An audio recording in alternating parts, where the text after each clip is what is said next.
Rule number 6, create self-sufficiency. Don't fix, but explore. You know, as sales leaders, how many times in a given week do people come in and say, I've got a big call tomorrow.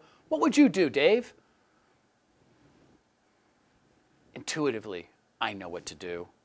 And every ounce of my being wants to say, do this, this, this, and this. But the problem with that is that they didn't connect the dots. They didn't do any of the heavy lifting. And if they run into a roadblock during the call, they won't know how to get out of it because it's my solution. If you want to make your team self-sufficient, you have to stop rescuing them. And we rescue people for a couple different reasons. It's almost as if somebody comes into our office and says, hey, I've got a call tomorrow. It's really tricky. What would you do? I love the word tricky because, it gets all the creative juices going for me.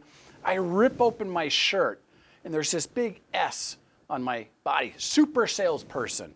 I hated what I was doing. I was doing reports for senior execs. Hate that. They come in, it feeds into, I love that part of my job. I love problem solving. I love looking like a great salesperson in front of my team. So I jump in with the answer. Or I'm pressed for time. I've got 18 hours of work to do in 3 hours. So I say, I don't have time. Do this, this, this, and this. They leave saying, okay. I know in my heart of hearts they don't do anything I just said. I feel good about myself. But the problem is my people are learned helplessness. They don't think for themselves. So I'd rather you change the rules up. When people come to you for help, have them come to you with a suggestion on how they would solve the problem and look to you to validate how they're going to do it. When you're validating versus creating the solution, much better. Because you've gone from learned helplessness, if you create it, to validate is self-sufficiency.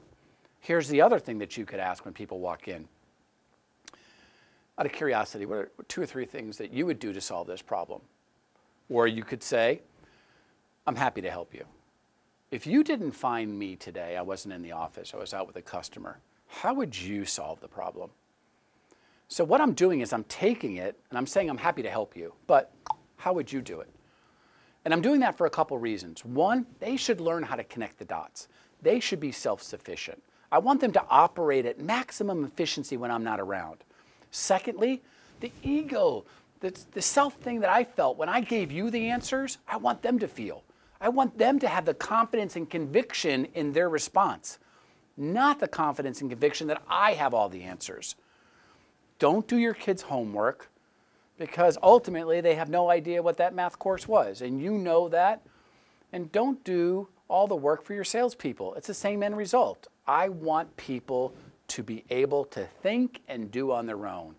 How that happens isn't doing it for them. Good luck. The Sandler Rules for Sales Leaders are available now at Amazon or Sandler.com. You can click on the player now to watch the previous video, or click subscribe now to get notified about future sales tips.